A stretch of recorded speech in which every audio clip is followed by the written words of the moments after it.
Classes Narsinghpur में आप सभी का स्वागत है। आज आपके समक्ष सिंथेसिस के अगले पार्ट को लेकर प्रस्तुत हूँ। आज हम चर्चा करेंगे सिंथेसिस ऑफ सेंटेंसेस के तहत इन्फिनेटिव का प्रयोग करके कैसे सेंटेंस को कंबाइन किया जाता है, दो सिंपल सेंटेंस को मिलाकर कैसे एक सिंपल सेंटेंस बनाया जाता है। तो सबसे पहले इन्फिनेटिव की बात करते हैं, जिसके बारे में पिछले वीडियो में आपको बताया गया है। प्लेलिस्ट से आप उस वीडियो को देख लेंगे जिसमें डिटेल में आपको बताया गया है। यहाँ पर यह ध्यान देंगे कि V1, ये जो भी वर्ब का फर्स्ट फॉर्म होता है V1, अगर इसके पहले हम टू जोड़ देते हैं तो इससे आपका इन्फिनेटिव बन जाता है।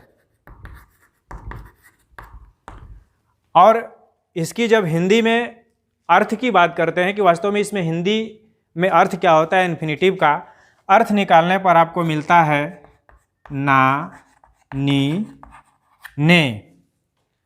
जैसे कोई भी एग्जाम्पल आप ले सकते हैं, जैसे टू प्ले या टू रन। कहने का अर्थ ये हो गया टू प्ले खेलने के लिए, ने आ गया, टू रन दौड़ने के लिए, टू रीड पढ़ने के लिए, टू स्विम तैरने के लिए। तो इस तरीके से इन्फिनेटिव का प्रयोग करके हम वाक्य को कंबाइन करते हैं। लेकिन वह कौन सी कंडीशन होती है कि जिस कंडीशन के माध्यम से हम इन्फिनेटिव का प्रयोग करते हैं। अगर उन कंडीशंस की बात करते हैं, उन स्थितियों की बात करते हैं जिससे इन्फिनेटिव बनाया जाता है, तो पहली जो कंडीशन होती है, अगर दो सेंटेंस हैं जिसको आप कह सकते हैं सेंटेंस फर्स्ट, सेंटेंस सेकेंड। अगर ये दो सेंटेंस हैं तो इन दोनों सेंटेंसों में जो सब्जेक्ट होता है, सेंटेंस फर्स्ट का सब्जेक्ट और सेंटेंस सेकेंड का सब्जेक्ट, यह दोनों सब्जेक्ट समान होने चाहिए, इक्वल होने चाहिए। दोनों का सब्जेक्ट समान होगा तो हम इन्फिनेटिव का प्रयोग करके कंबाइन कर सकते हैं। उसके अलावा जो सबसे महत्वपूर्ण इसमें दूसरी कंडीशन होती है कि अगर सेंटेंस फर्स्ट है और यह सेंटेंस सेकेंड है, तो यहाँ पर जिसको आप रीजन और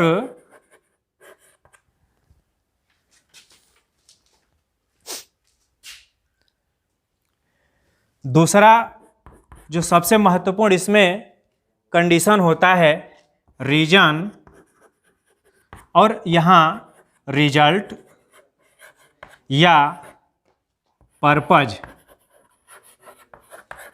जिसको हम पर्पज या इसको हम एम भी कह सकते हैं। कहने का अर्थ यह है कि किसी भी काम को शुरुआत करने के पीछे हमारा कुछ न कुछ उद्देश्य होता है, कुछ कारण होता है। बगैर कारण के कोई कार्य स्टार्ट नहीं किया जाता है। तो रीजन का मतलब एक तरह से कारण हो गया। इस कारण के माध्यम से ही ये दो चीज़ें होती हैं, या तो इस काम के परिणाम के बारे में या तो उसके उद्देश्य के बारे में चर्चा अवश्य होगी। जैसे मान लीजिए आप विद्यालय में आते हैं, तो विद्यालय में आने का आपका एक कारण है। क्या कारण है? आपका उद्देश्य है आपके सामने। पहला उद्देश्य क्या है, जिसको कह सकते हैं कि हम विद्यालय में पढ़ने के लिए जाते हैं, हम अच्छा बनने के लिए आते हैं, कुछ सीखने के लिए जाते हैं। तो आपका एक पर्पज होता है, एक लक्ष्य होता है, एक उद्देश्य होता है। दूसरी कंडीशन होती है कि अगर वास्तव में विद्यालय आप जाते हैं तो उसका रिजल्ट क्या होता है, उसका परिणाम क्या निकलता है।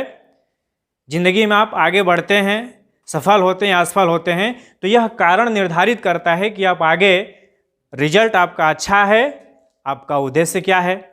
या अगर अभी वीडियो को मान लीजिए आप खोल के देख रहे हैं यूट्यूब चैनल पे, अगर कोई आपसे पूछता है कि यूट्यूब चैनल आप क्यों देखते हैं, तो आपका एक उद्देश्य होगा देखने का। आप उस उद्देश्य में सफल होंगे कि नहीं होंगे वो तो बात की चीज़ है। उसका परिणाम क्या होगा, तो कहने का अर्थ यहाँ पर यह था कि जब भी कोई कार्य स्टार्ट होगा तो उसका कोई ना कोई एक पर्पज होता है और उसका रिजल्ट भी होता है। तो सेंटेंस में आपको या तो रिजल्ट मिलेगा, परिणाम मिलेगा, या तो आपको पर्पज मिलेगा, उद्देश्य मिलेगा।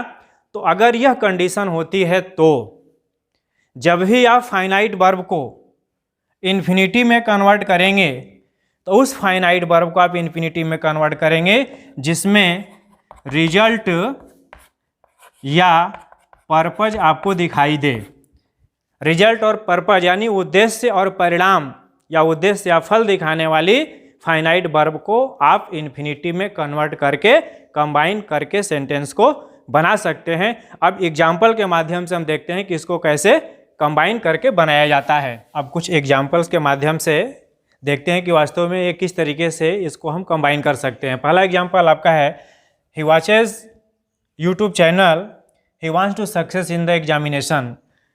एग्जाम्पल पर ध्यान दें कि ही वॉचेज यूट्यूब चैनल, वह यूट्यूब चैनल देखता है, यहाँ पर देखता है और यहाँ पर क्या बताया गया है, उसका कारण बताया गया है, उसका उद्देश्य बताया गया है उसके लिए कि he wants to success in the examination.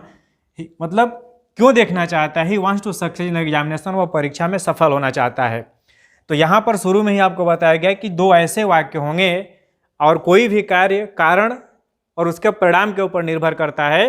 तो यहाँ पर आप लिख सकते हैं और ये भी बताया गया कि जो भी उद्देश्य या परिणाम जो दिखाने वाली फाइनाइट वर्ब होती है उसको हम इन्फिनिटिव में कन्वर्ट कर देंगे। तो आप लिख सकते हैं इसको कंबाइन करके, ही वॉचेज यूट्यूब चैनल।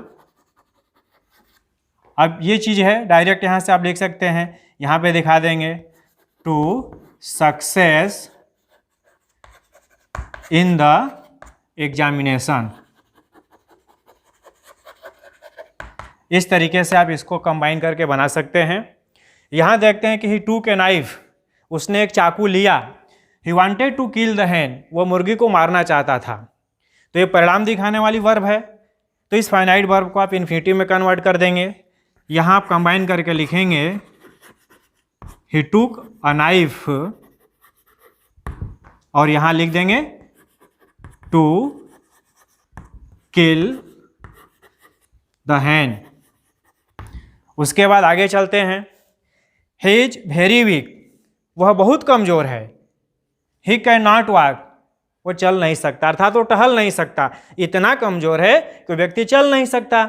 ऐसी स्थिति में आप एडवर्ब टू का प्रयोग करेंगे, ही इज टू, TOO का मतलब हो गया टू, अत्यधिक जो शो करता है, वीक, वह इतना कमज़ोर है, टू वॉक, कि वह टहल नहीं सकता। उसके बाद नेक्स्ट एग्जाम्पल है, सी इज वेरी फैट, वो बहुत मोटी है, इतनी मोटी है, सी कैन नॉट रन, वो दौड़ नहीं सकती, शरीर पे चर्बी ज़्यादा चढ़ा हुआ है, वह दौड़ नहीं सकती। तो आप लिख सकते हैं she is too fat to run. यहाँ भी एडवर्ब टू का प्रयोग करके आप बना सकते हैं।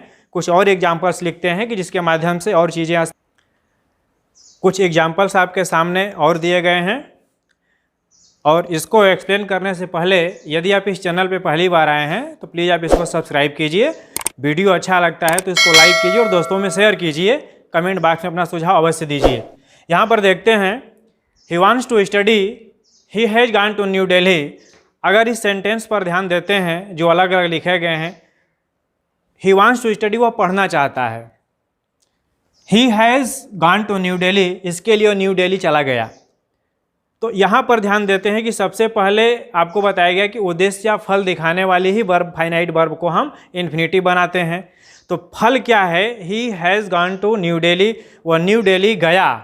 क्यों गया, ये उसका उद्देश्य या फल है। उद्देश्य है उसका पढ़ाई करना, तो आप इसको पहले लिखेंगे और इसको फाइनाइट वर्ब में चेंज करेंगे। तो आप लिखेंगे he has gone to New Delhi. अब क्यों गया, आप यहाँ लिख देंगे इसको टू स्टडी, अध्ययन करने के लिए। तो इसको हमने चेंज कर दिया फाइनाइट वर्ब में। वैसे ही नेक्स्ट एग्जाम्पल है कि we must help the poor, हमें गरीबों की मदद करनी चाहिए। इट इज़ आवर ड्यूटी, यह हमारा कर्तव्य है। तो जनरली जब भी इट का प्रयोग करते हैं लेकर के, क्योंकि ये पहला हमारा काम, इट इज़ आवर ड्यूटी, ये पहला कार्य है हमारा कि हमारा कर्तव्य है, और ये उसका परिणाम दिखाने वाला है कि we must help the poor, हमें गरीबों की मदद करनी चाहिए। तो आप यहाँ से स्टार्ट करेंगे लेकर के कि इट इज आवर ड्यूटी, क्या है, टू हेल्प द पुअर। इस तरीके से आप इसको कंबाइन करके बना सकते हैं। लास्ट एग्जाम्पल है इसका, the book was very difficult, पुस्तक बहुत कठिन थी। शी कुड नॉट अंडरस्टैंड, वह समझ नहीं सकी या वह समझ नहीं सकती थी। कहने का अर्थ है कि किताब इतनी टफ है उसके लिए कि वो उसको समझ नहीं पा रही है। तो आप यहाँ पे इसको बना सकते हैं